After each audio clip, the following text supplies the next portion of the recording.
What's your name?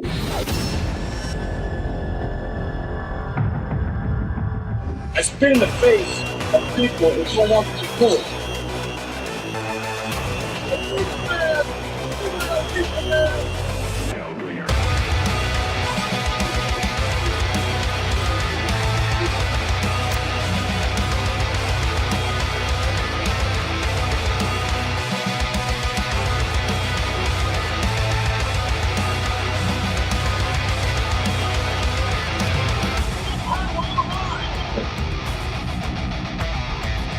You will rest in peace.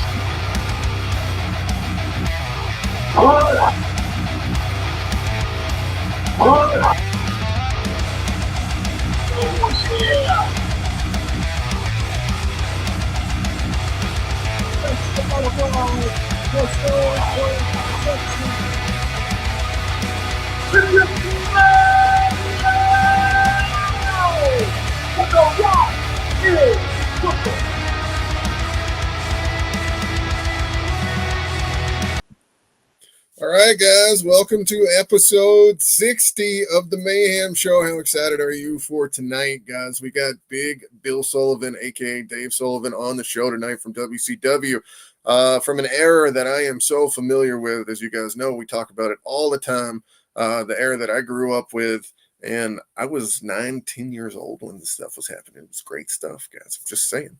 I ate this stuff up. So we're going to be talking about that tonight. Guys, don't forget the WCEWF, a pick federation on Instagram. Here's the logo by Mr. Russ Cassidy, guys. If you have not checked it out yet, go to Instagram to check it out. We have the WCEWF on Instagram, and you can check it out. Go to WCEWF_wrestling on Instagram to follow the page, to see the stories, to see where fantasy meets wrestling as I sit here and make our own little pick federation complete with stories, matches, and all sorts of stuff. Action figures. We're talking about customs. Guys, you saw the Kevin Sullivan custom that we made this week. Check it out. If you haven't seen it, now you have, ladies and gentlemen. This is the Kevin Sullivan Elite figure that I made this weekend. That was my first ever try. Guys. And then tonight, we finished up this February 5th, 1996 Chris Benoit. So, second ever custom action figure, giving them tries. You guys know, Mark May, pro comic artist. Done a Death Dealer #1 cover, Vampirella cover. I'm also the creator of Hellbringers, which is everything that you see above me here as far as comics go. But now, I also want to get to interviewing these amazing wrestlers that made my childhood so incredible. And one of the ones that is Dave Sullivan. We're going to bring him on right now. Dave, how you doing tonight, brother? Good, brother. How are you doing? Welcome, everybody. Dude, thank you so much for coming on tonight, first and foremost. It is so huge to have you on here, and I really appreciate it. You have no idea the favor that you're doing for me on this one by coming on my show, and it is so appreciated by guys like me because I know the questions to ask you to make this right. So first things first, are you really the Taskmaster's brother in real life? No. How did that come about? He's a brother, mother. How did that come about, Dave? I really don't. You know, Kevin came on, and he was part of he came on, but he was also part of the. What do you want to say? He ran one of the booking committee, and so I didn't really know at all. I mean, and all of a sudden they approached me about doing that, and coming forward and saying that I didn't know who I was, the whole thing, and it was most of it was Kevin's idea, and he wanted to put us together and start a tag team and a brother combination. So it was pretty cool, and because Kevin's really sharp with the wrestling world, he's got a great mind for that whole action and game, and he understands how to get the fans on their seats. Now, is that how you broke into WCW, or was there a period before that? Let's hear about the period before that. I was over in Puerto Rico working with uh, one of Dusty's old friends and tag team partners, Dick Murdoch, and rooming with him and all that stuff. And then Dusty called and wanted to bring me in, and so I came in and started out as Equalizer, coming from Puerto Rico, and I went in and I started with Rude and tag team stuff and getting ready for a big pay-per-view and all that stuff. So that's how I first got in it, and I was just working as Equalizer until Kevin came in the game. So let's back up for just a second here. So I haven't asked you the most important question that I ask everybody on this show, and that is, sir, out of all the towns that you have been to, what is your favorite food spot at that town when you were touring? Oh, you would ask an old guy that.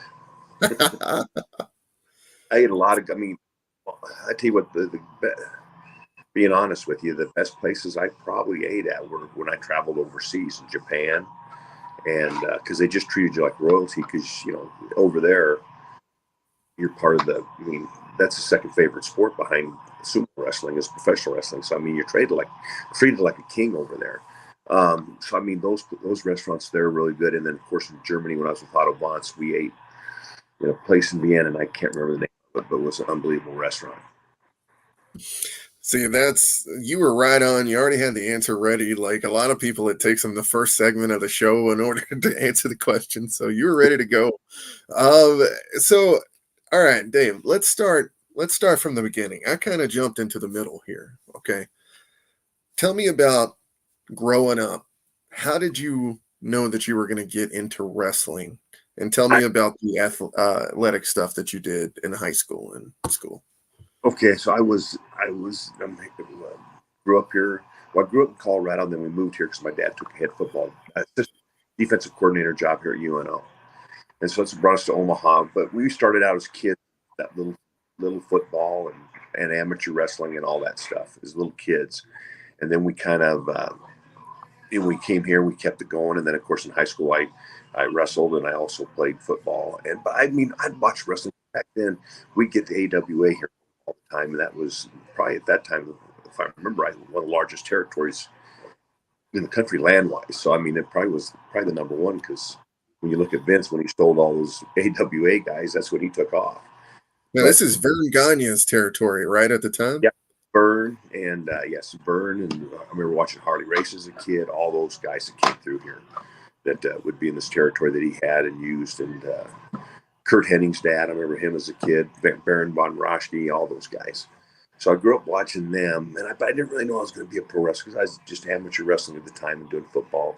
Then I got a scholarship to play at UNO and play football there, and then played football there and wrestled my first 2 years as an amateur, but then realized that just to do two sports in college, I wasn't, I'm not Bo Jackson, so I'm a good enough athlete to do that and be good at both. So I chose football, went that way, and then was all conference or player for him and everything. It's offensive tackle, and then got a chance to play in the NFL with the Steelers and Colts.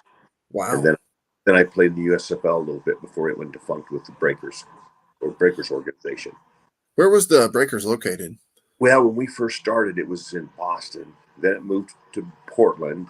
And then the last year when they were getting started, we were going to be in New Orleans. But then, of course, that's when it went belly up. What were the years that you were in the NFL? Oh, I would have been 83 and 84. Went to the USFL because that's when it was going, when I got cut there from the Colts. And then was there until 86, I think it went under, I think. It's a long time ago. And then I came back to UNO and started my graduate work, and then it coached. That was what do you want to say? Gosh dang, it wasn't full time. I was working on masters. What the hell is that called? Oh my goodness. I was. I know this feeling. This feeling.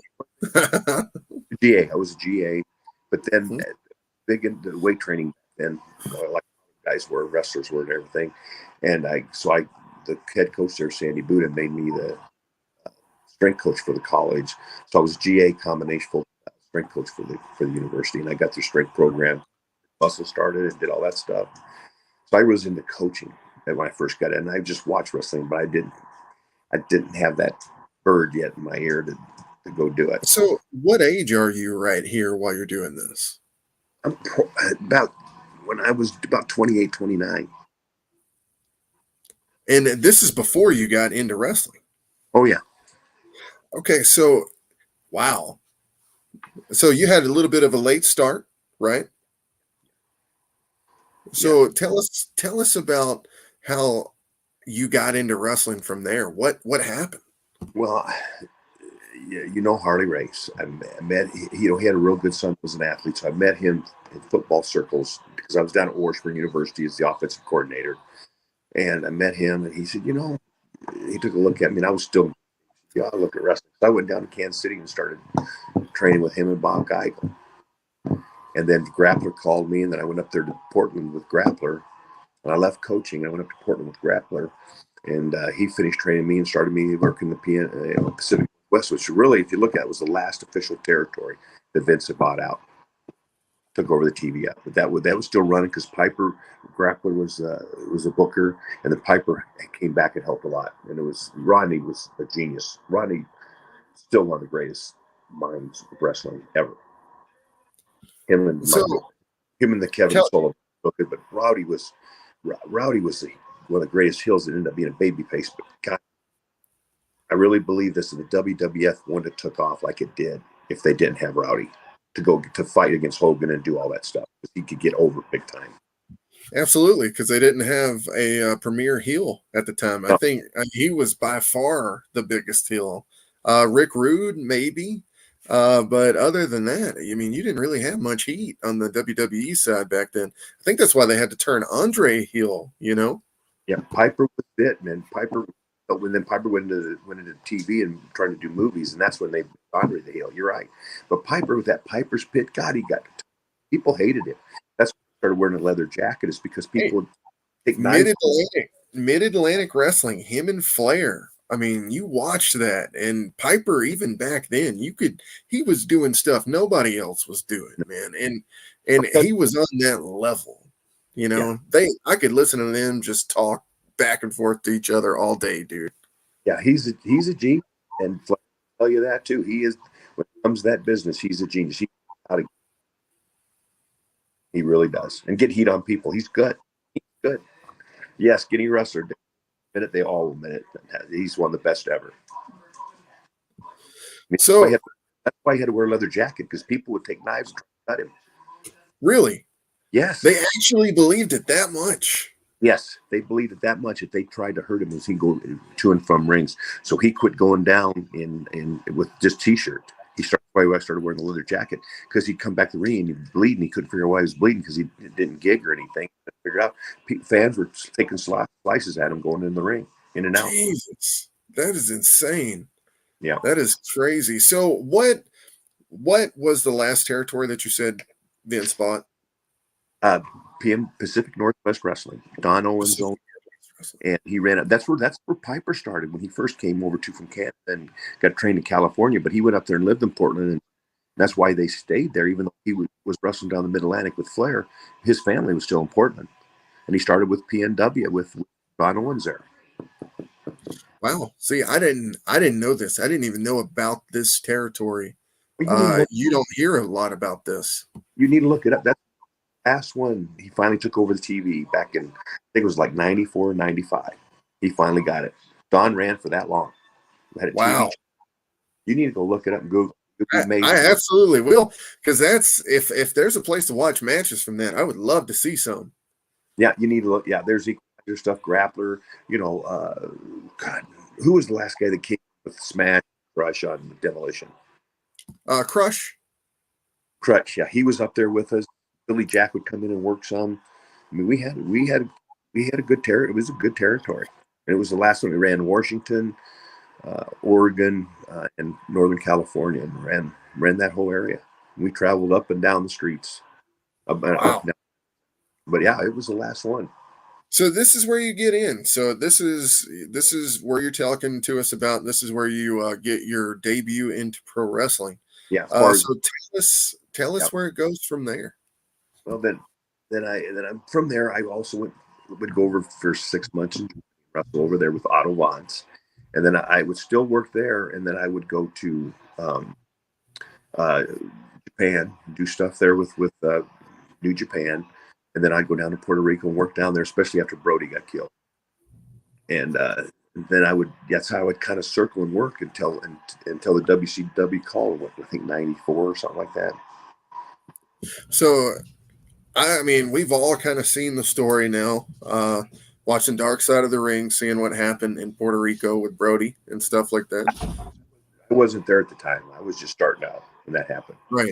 Right. And you said that afterwards, after that happened, that's when you start going to Puerto Rico to wrestle. Is it the same promotion as before? I work with Carlos and all those guys. Yep. Okay. I work with a guy, I can't remember his name, but I work with a guy that stabbed Brody. Yeah, all that. Really? Yeah. And how'd it go, Dave? He was fine with me. They were all. I mean, it's not a big territory because you just stay right there. Once in a while, maybe go to that country right across the way from them. You'd work some over there, but mostly right in that country. We travel up and down Puerto Rico, and it was. I didn't have any issues. I mean, it all went good for me. But again, Dick brought me in, Murdoch, and so I roomed with him, and so we go up and down the road. And he and I, we were hills, a lot of places together. He'd tell me stories about all the guys and everything like that back from his era, because he started as a young kid when Harley was big time, and then of course he was Dusty Rhodes' partner for a while, and Dick been all over. Yeah, Dirty Dick Murdoch. Also, that's Trevor Murdoch's dad right now, current. Well, I don't think he's NWA champion right now, right? That's his boy, huh? I did not know that. Yeah. Cool. You didn't know that? I'm teaching you something tonight, Dave. Neither one ever met each other's families, because that's the only time we ever were together when we were in Puerto Rico. If we went home, he went to Texas and I went to Nebraska or up to Portland. Right. So Puerto Rico, it sounds like it's a nice place. It sounds like it's a beautiful place, and you say that it treated you well while you were there. What was so great about the actual place, Dave? Well, I mean, I don't know how good it is because after her last hurricane, I don't know how well they've recovered. They've had a lot of issues, but before that, it was just I had a place on the beach, and it was pretty nice. It was warm all the time. We didn't have any snow. The worst we had where is a rainstorm. Hey, I'm from Colorado, man, and I know what you're talking about. So, all right. So from Puerto Rico, let's talk about New Japan, because you're talking about how you're already wrestling there. Is this where you're wrestling Scott Norton at all? Norton, yeah, I did some stuff with him up and down the road, and then a lot of the Japanese too. I'd work over there with the Japanese baby faces and stuff. But Japan, you can't. The thing you don't understand about Japan is you can't go over there more for 2 weeks at a time. You go over there 2-3 weeks, and you're home for a couple months, because you couldn't work the way if you had to work like we did in America, where you worked place and went everywhere and all that stuff, and you start your program guy, and then you go boom, boom, boom. You can't do that in Japan, because it is much more physical. You lay it in more, so you're going to get beat up a little more. So after the 2 weeks, you're ready to come home. I see. So yeah, I've always wondered about that. I like, because I mean, you don't see too many guys do a long stay. I mean, and more recently, I guess you would see some of these guys kind of doing it, but back then it really wasn't. It was like a special thing to come out for a couple weeks, maybe a weekend or something like that. Right. And I hearing stuff like this now, I'm starting to understand why I never knew like that was actually the reason. Those men can just beat the hell out of each other. I can imagine a big you and Scott Norton match just killing each other, man. We'd get beat up and bruised. So we were great friends, and we had a lot of laughs together. But that's how you just worked up there. Did you ever like do a different kind of match there than just like a normal style match? Did you ever do like a death match or anything like that? No, we did a Texas bull roping match around with Scott, and then we also did a kendo stick match. We only could do that for about a week. We were laced. What's the kendo stick feel like, Dave? Oh, if you lay it in, if you hit a couple of spots, you'll cut your. I mean, it'll cut you. It'll cut your skin. It's tough. Jeez. Is it bamboo? Is that what it's made out of, or it Yeah. is? I mean, it doesn't fit. It just stings unbelievable. And then if you hit enough same spot enough times, yeah, you'll cut the skin. It toughens the skin. Ooh. Man, so what exactly was the rules in this kendo stick match? How do you win the kendo stick match? Let's see, what was our fit? We did that 2 or 3 finishes. One of them, to get the heat, I knocked him out. Thing. But I didn't put him out, but he did. He saw stars, and trust me, I got a receipt on it. I whacked him, and he goes, I blanked for a second, but he went out. He goes, man, I really did blank. And so when we came back and had the back, he gave me a damn good receipt, and I saw stars too. Boy, I was like, woo, that'll wake you up. Wow. So, all right. So, who were some of the baby faces that we might know of that you wrestled over there? Was only one as far as American. I can't remember. They were all Japanese. I can't say. I could say their names when I was there, but I couldn't say them today. I remember them today. But their baby faces over there they had. I usually worked with their bigger baby faces because they didn't put me with the little ones unless we were doing a tag match, because them flying around and me catching all the time, and I'm not going to fly back. I'm just going to beat you up. So it wasn't a good thing to do all the time. So, when you were over in Japan, did you have a different character than you had while you were in, say, Puerto Rico or in the Northwest Territory? Over in Europe, I was the Barbarian and the Hawkwind Warrior, depending on which country I was in Europe. When I was in Japan, it was the Equalizer.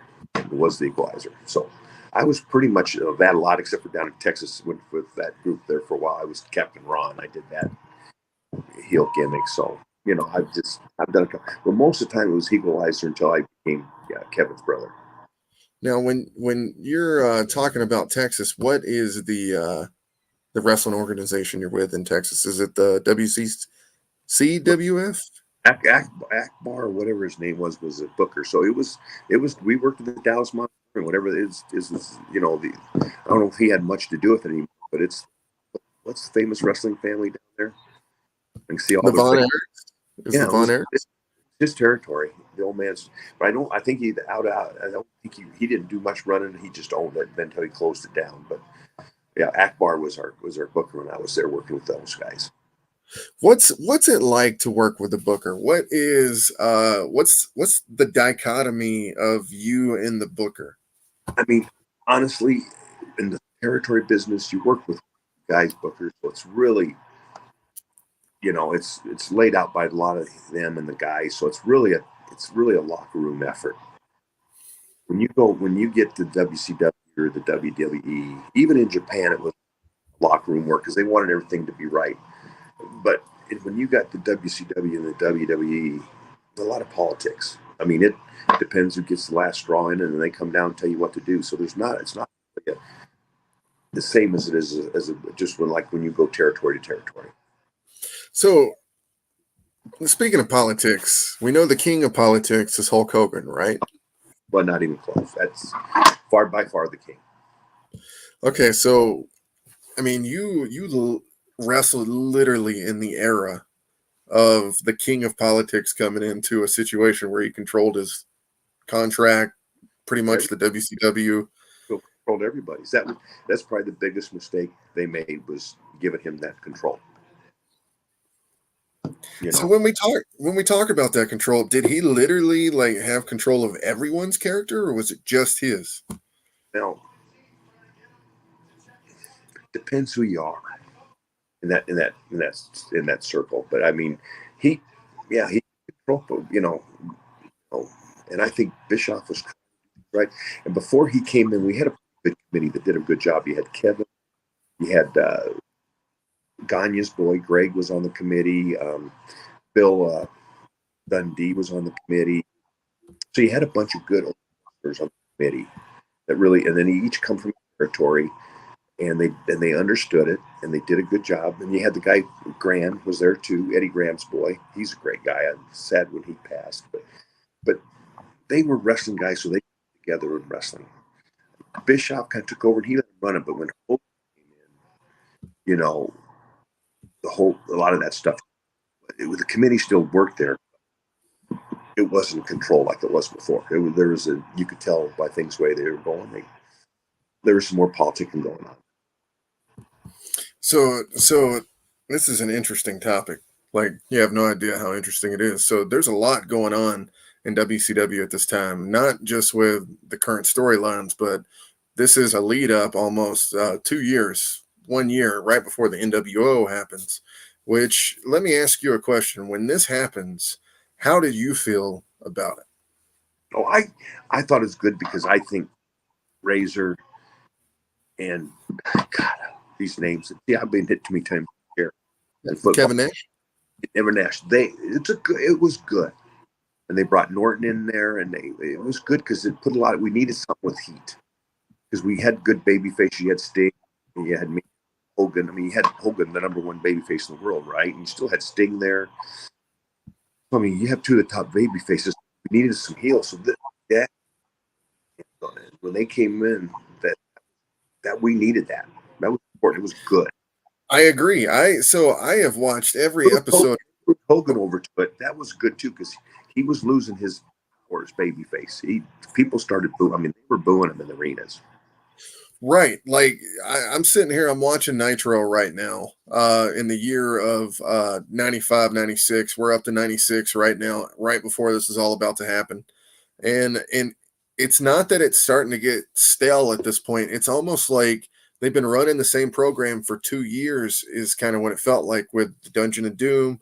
And then also, like, I mean, Kevin was kind of the only bad guy they had at the time is what it felt like. Yeah, Kevin, and Kevin is like Piper. He's a great heel. He's one of the best to be around. He's a very intelligent heel. He does it a different way with Piper. He doesn't like doing evil things. Piper did it with his mouth. I mean, nobody was better talking than Piper ever. And even today, they don't have people talk like Piper and just get people wound up. But Kevin was evil, but he did his stuff, and he got great heat. But you're right. At that time, we had Benoit, we had all these baby faces, but we had no heel. Kevin. So we needed the NWO. It was started, and moving Hogan to it was smart too. Mm-hmm. But when they started getting 100 of them, when you had 100 of them in there, it's just like anything else. Too much is too much. Right. People get stale with it. So we've kind of talked about, the NWO part when it comes in. Let's show this off real quick. So we showed this picture of Kevin talking to Hogan. This is when you're a tag team, but you come over with Hogan on the Hogan side. And let me ask you about this robe right here. Do you know where this robe might be by chance? Yeah, it's in the Nebraska Hall with me. It is? Yeah. That is the most incredible robe I think I've ever seen. That's so I had to take a picture and show it off because when you wear it to the ring, and I realize the whole deal where they're trying to make fun of you here. You know what I mean? Like, and dude, you have no idea how much respect I have for you for going through and doing this entire deal here. You know what I mean? But when you do, it shows how much of a power wrestler you are to people that might not otherwise know. And when you get into the later segments of your career here after this, where you and Kevin are fighting against each other, those are some great matches in WCW, Dave. They really are, man. I went back and watched all of these, and they are incredible. So, I mean, you were one of the best powerhouses there was in WCW at this time. And if they would have turned you heel with Kevin and you guys would have been a heel tag team, I mean, that would have been some unstoppable stuff at the time. I think Kevin wanted to eventually go back and do that, switch me back to him. He talked, that was one of his plans. I think it is bring the Dungeon of Doom one time.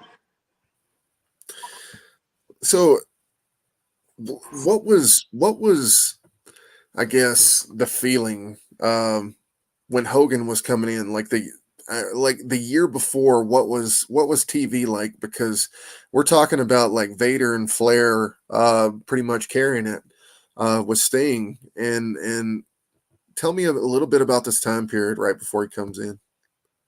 I mean, I thought we had a good locker room overall. We had good camaraderie. I mean, and we went through a couple bookers during that time too. Head bookers. The committee was still the same, but Flair became a. I mean, and I think if you look at any kind of leadership, okay, let's talk about football. Let's use football as an example. Pittsburgh Steelers have been, even though they're down a little bit because they lost Ben Roethlisberger, but they're always there. You always talk about it because of the leadership. The Rooneys are unbelievable leaders. That was the problem with the WCW. But why is Vince McMahon, okay, let's talk about wrestling, which you're a very smart guy about it. Why is Vince McMahon always good? Oh, WCW, WWE always good? Because Vince is there. It's good leadership. He's always, from the top down, it's good leadership. That's why they'd win. WCW changed leaders like they changed their socks. And nothing against anybody. We had a lot of good ideas, a lot of good people. But when you do that, nothing holding it together at the top. And when you have nothing to hold it together at the top, it crumbles and falls. And that's what happened.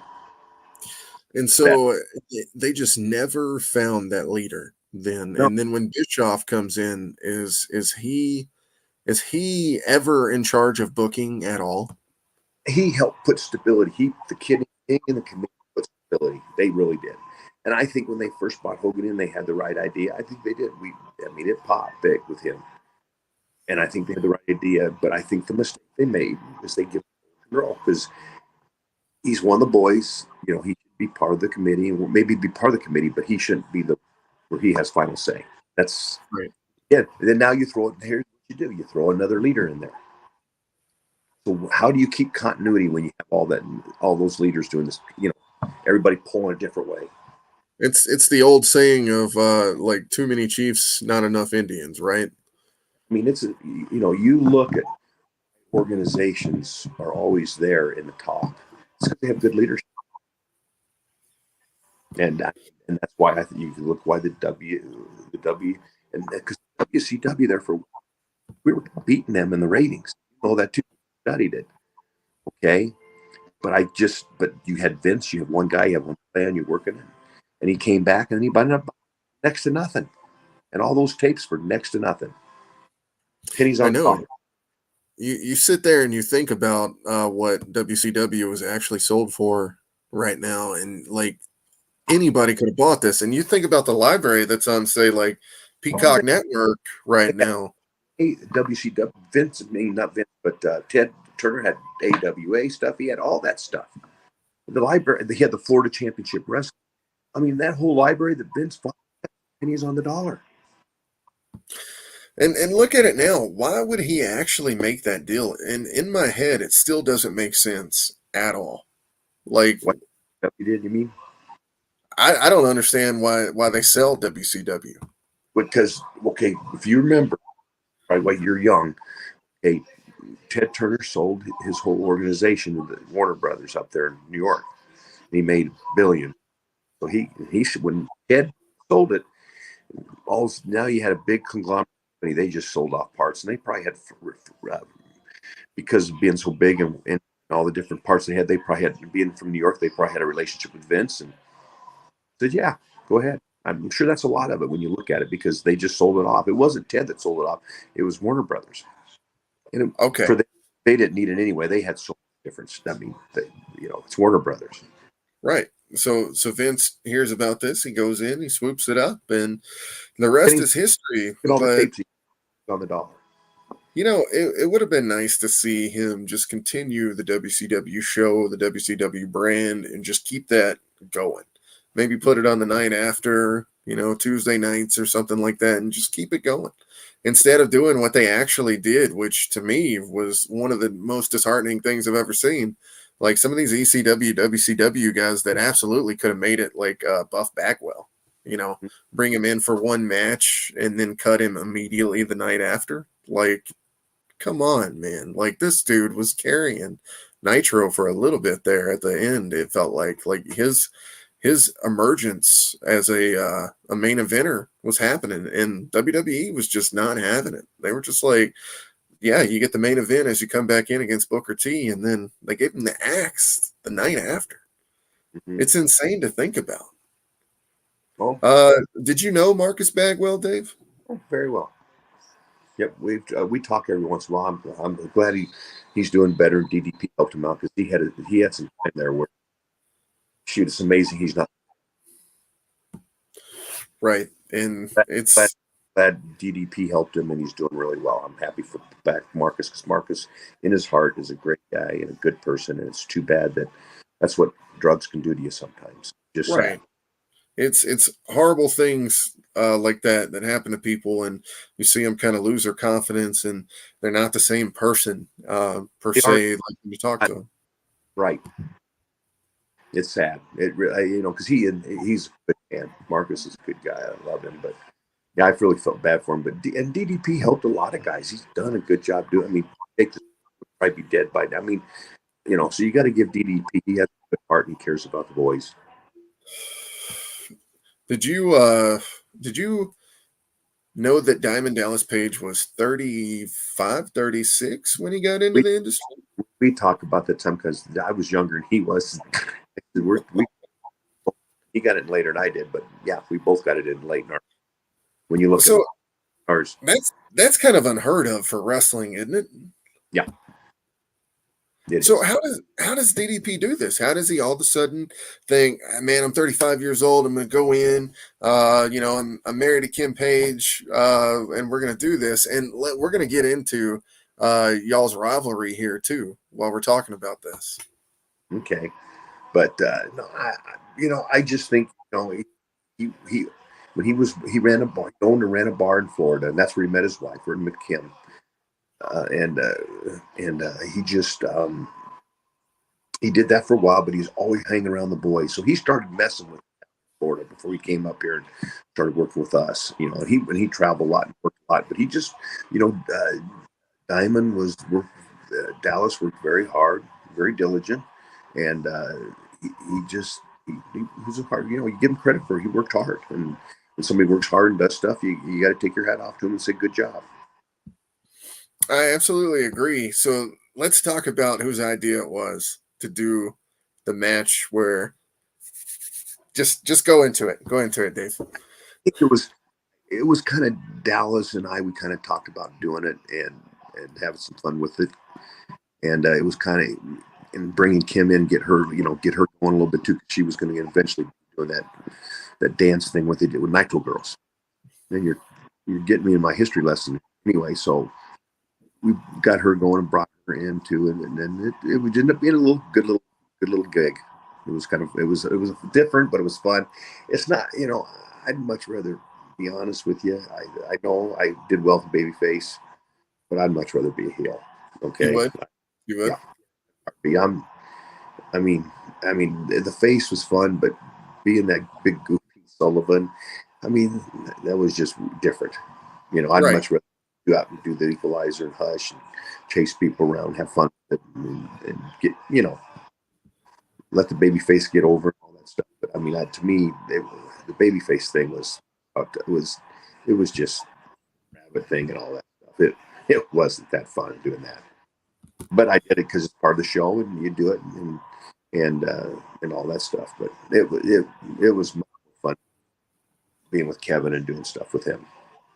But I got to tell you again, Dave, like to see you do something like that with the Hogan stuff, like it shows how much of a team player you were. You know what I mean? As in, like you're a football coach, you get it. Like you're the fullback, you're running to make a block. Nobody's ever going to see it on the stat sheet, but you're the guy that made the block that won the game. You know what I mean? I played offensive line, so you kind of, it was both ways in high school, but in college I was all offense, and in the NFL and most of my life I've coached offense, so I've always kind of, that lineman in you makes you a team player. And if you look at the best team player in any football team, it's your offensive line.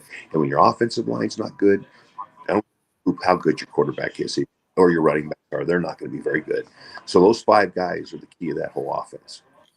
Let me ask you a question. Did they make you, or did you have a desire to be more violent than what you were in the ring? Because, Dave, I'm telling you, like, if you would have just intensity-wise a little bit more, you yourself probably could have been that top big man heel. You're probably right. I mean, I would, when Crush left Portland, that's what I became. When I came into Japan, that's what I was over in Puerto Rico too. I mean, that's why they put me and Kevin together. And he's the one that come up with that idea, which I think it was genius. That he used to beat me as a little. And that I mean, his whole idea is crazy but good, and we had fun with the Nasty Boys. And I could have been tried more that way, and I probably should have pushed it a little bit. But I'm such a team player, so I kind of stayed within what I was supposed to do. Now, the Nasty Boys, let's talk about that rivalry for a little bit with you and Kevin. That one was awesome. Nasty Boys back then when I was a kid, I need you to know, like, when I watched these segments, I literally thought the Nasty Boys were from the streets and that they were like menacing people. So like they would beat up on ladies on the street or something. Like in my head, like this was like what was going on. And then to see them like beating on you guys, I was like, oh no. We beat on each other up and down those. We went walks. We did that over in Europe and a lot of different places. And yeah, that was fun working because it was just a big physical fight the whole damn time. They were a fantastic tag team as well as you guys, but they just work wise unbelievable and don't get enough credit at all, man. Who's that now? The Nasty Boys. I think they are one of the best tag teams ever. Yeah, they're good. We had some great. I enjoyed working with them. That is. Did you ever look at their attire while you were wrestling and just get lost in their attire sometimes?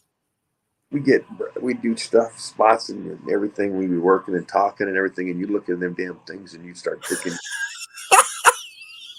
heavily sedated on drugs. Stuff, and it's just yeah, it would. When they take that leather coat off and they turn around, they jump up. Damn, whoever painted that thing had way drugged up. Oh, it's hilarious. Every time I see it, man, I'm like, what is this? So, as the Equalizer, who came up with that character, Dave? Grappler did.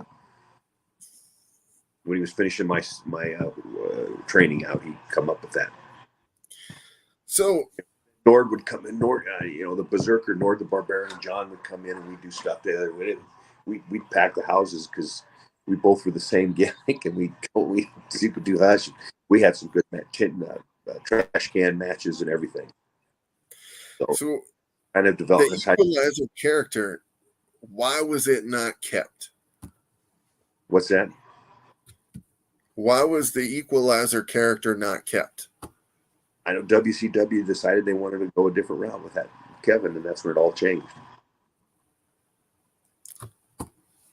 I, for one, love the Equalizer character.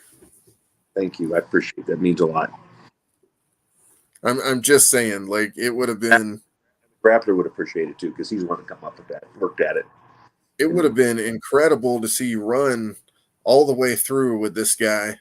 And I think things would have... I mean, dude, things might have been different. This is a hell of a character right here.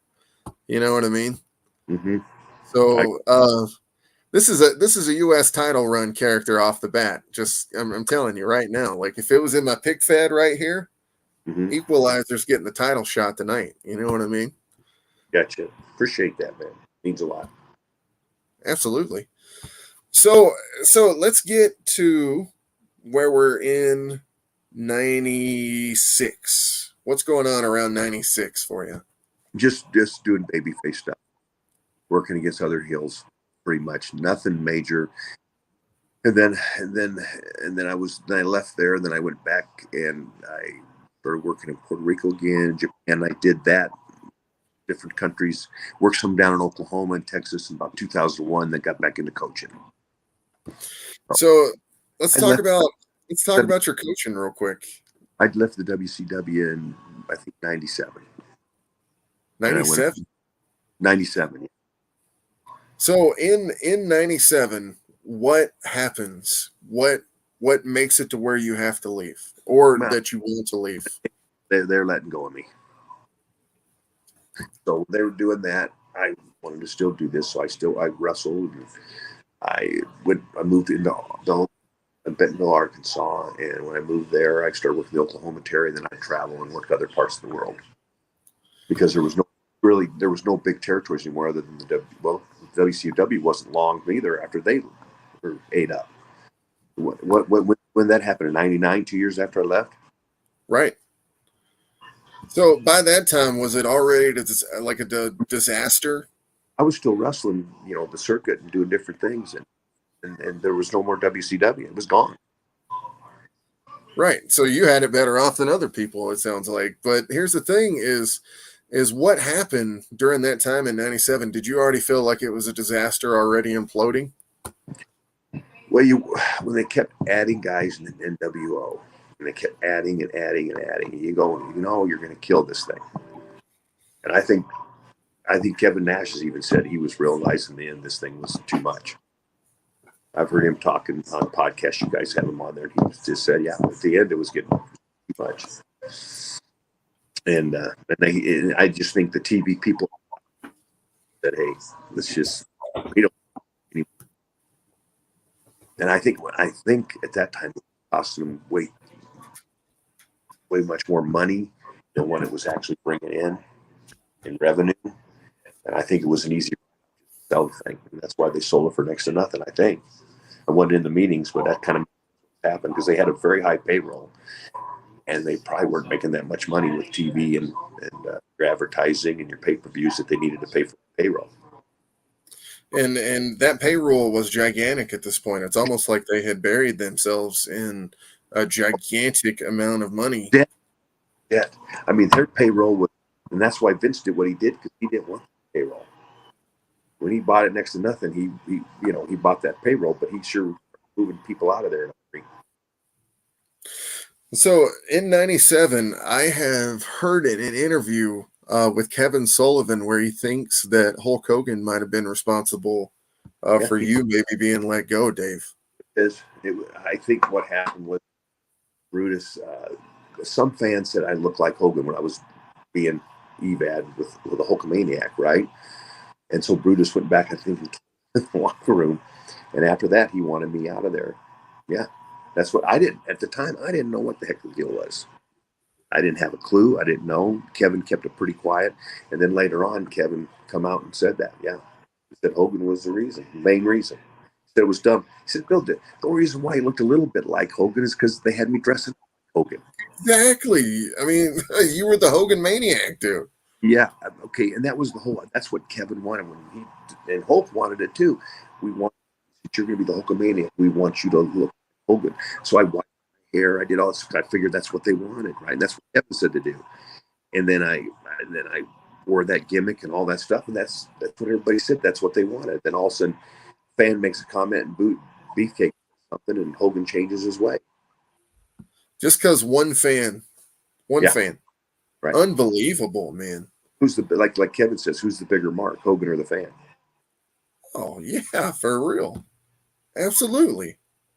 He said because whoever Dave, my brother, looks like Hogan. He doesn't. Two different people. They have two different styles. They look different. He said. What reason why he looked like he was on a Hogan beard? Come on, talk about a mark. So has all this just kind of come out, just kind of like recently? Yeah. Has Hogan ever said anything to you, or have you said anything to Hogan? No. It's hard to talk. Hogan's probably could talk to him today because he's trying to stay alive selling his stuff down in Florida. But no, I don't worry about it. Just move on.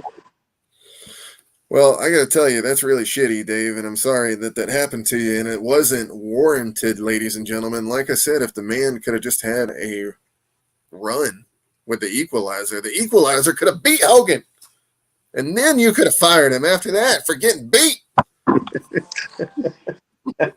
But I get a charge out of you, brother. Thank you, sir. That's all I'm good for. I'm just saying. Dave, would you like to come back on the show sometime? Yeah. Yeah, I kind of need to sign off. I think my phone's going dead, so I better, just so you know. It's out on you, but yeah, yes, I'll come back with you. Will you give a shout out to everybody out here and let them know where they can find you on your social media? I'm Dave Bill Sullivan. Is that what you're saying? Or what? Do you have like an Instagram account where any of these folks can follow you or anything like that? Yeah, it's under Bill Sullivan, everybody. Make sure to follow Bill Sullivan on Instagram. Anything else you want to plug while you're on here, Dave? Nah, I'm good. I'm probably going to write a book, do something like that. But, some people have approached me about that. I'm going to do that. But anyway, hey, Merry Christmas out there and enjoy your families, because that's the most important thing when you look at it. Incredible message, man. And Dave, I'm telling you, man, that respect factor is so high for everything that you did in the wrestling industry. And I just want you to know, as a fan, man, wow, incredible and way to handle the situation and be the bigger man. You know what I mean? Appreciate you, man. You're welcome. I'll talk to you anytime, brother. All right, guys. That was Dave Sullivan, everyone. Awesome interview with Dave. He was absolutely incredible. He's going to go watch the Bills game now. It looks like it's going to be a snow game. So everybody else out there on this Saturday night, I hope you guys have a great Saturday night. Don't forget, next Friday night at 7, we're going to have Ahmed Johnson on the show. First time he's going to be on. So I hope Dave comes back, because he was incredibly informative and fun to talk to. So it'll be awesome to have him back. Guys, 4 shows in 2 days. I am beat. I am tired. I built that custom already. You guys saw it. Here we go. I'll show you one more time. Don't forget to follow the WCEWF on Instagram _wrestling. Guys, I'm going to go get some din-din, hang out with the family. Y'all have a great night. And here we go. If you've watched the show before, it's everybody's favorite part. It's 303. We're here to gas up our favorite comic book artist, Mark May. Way up. We want to say that the Hellbringers universe is What? It's dope. way better than the And MCU guess what's and all even that. better than that? What? Hot girl and a dinosaur. It's what it's all about, and you know it.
angry.